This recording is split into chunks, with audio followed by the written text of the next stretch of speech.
दोस्तों, जावा प्रैक्टिकल गुरु में आपका स्वागत है। आज हम बात करेंगे एनोनिमस इनर क्लास के बारे में।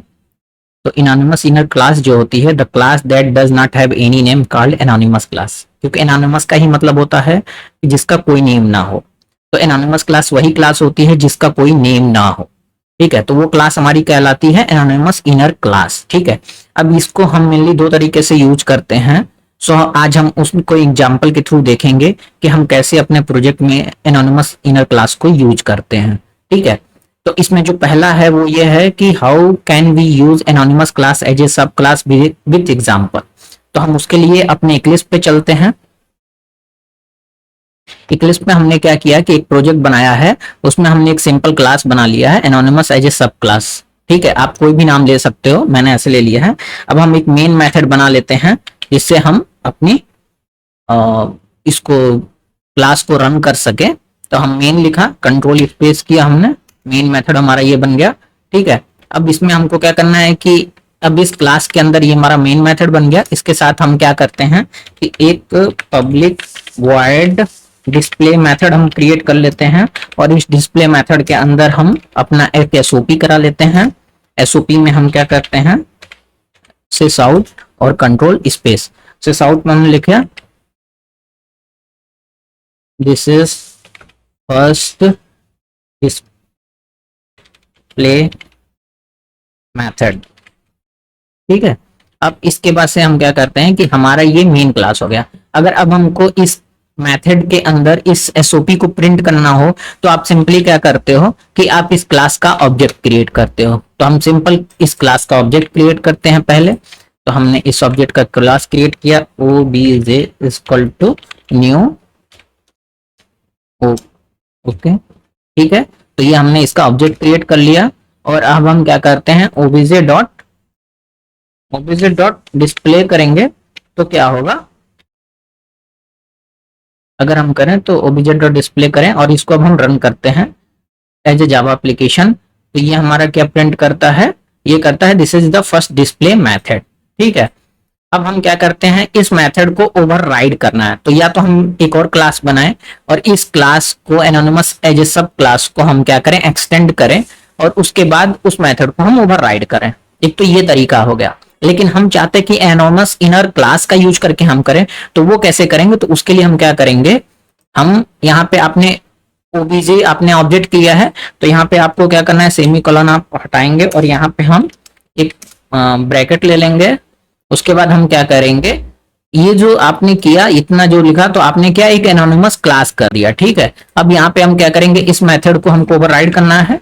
तो हम इस मेथड को सिंपली कॉपी कर लेते हैं और यहाँ फर्स्ट की जगह हम सेकंड कर लेते हैं। ठीक है, और यहाँ पे हम सेमी कॉलन दे देंगे। अब ये जो हम इसको थोड़ी फॉर्मेटिंग कर लेते हैं कि ये थोड़ा सुंदर लगे। तो हमने सेलेक्ट किया इसको, कंट्रोल शिफ्ट एफ किया, तो ये फॉर्मेटिंग हो गई इक्लिप्स में आपकी। अब हमने क्या देखा कि इसमें फॉर्मेटिंग के बाद से हम देखते हैं तो इसमें क्या होता है कि ये जो पूरा है ब्लॉक, ये आपका क्या हो गया, एनोनिमस क्लास हो गया। क्यों एनोनिमस क्लास हुआ, क्योंकि यहाँ पे आपने क्लास तो यूज ही नहीं किया।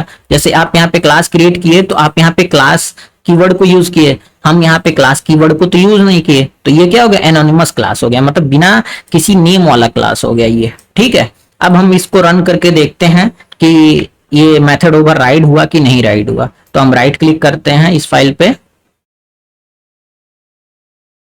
और हम रन एज जावा एप्लीकेशन करते हैं।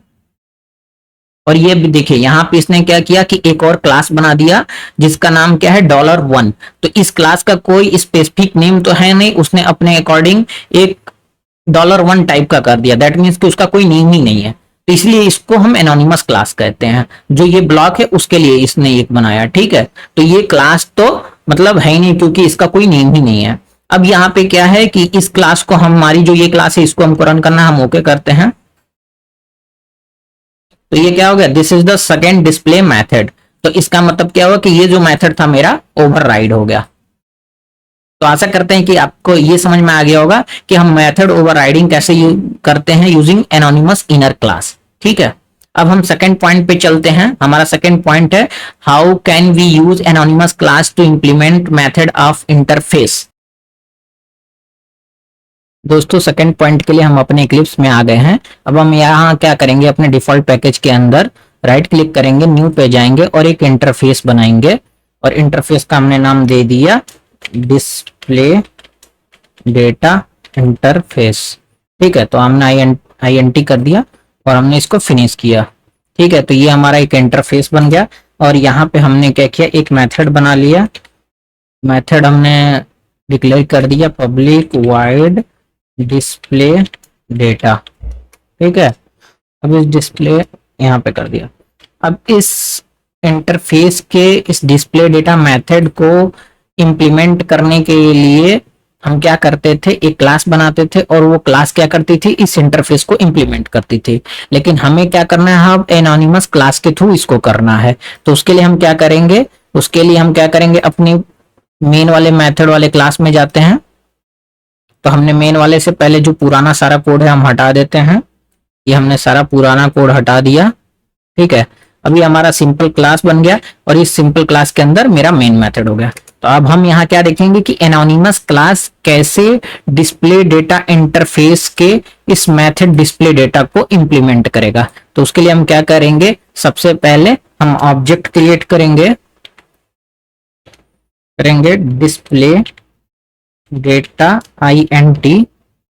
ये हमारा इंटरफेस का नेम हो गया और हमने इसका बनाया obj इक्वल टू न्यू। तो हम क्या करते हैं, डिस्प्ले डेटा इंटरफेस से हमने किया। तो हमने जैसे किया डिस्प्ले डेटा इंटरफेस, तो आप इसने देखा जैसे ही मैंने एंटर मारा तो उसने क्या किया, एनोनिमस क्लास डायरेक्टली बना दिया। अब एनोनिमस क्लास कैसे, क्योंकि देखिए अगर हम इस लाइन ऑफ कोड को हटा दें तो आप देखो यहाँ पे ये एरर देगा।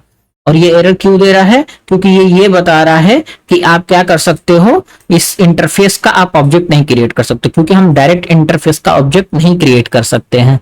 तो ये इंटरव्यू का क्वेश्चन है, इसके लिए हम एक सेपरेट वीडियो लाएंगे, उसको आप जरूर से देख लीजिएगा। आपको डिस्क्रिप्शन में उसका लिंक मिल जाएगा, आई बटन पे भी आपको उसका लिंक मिल जाएगा।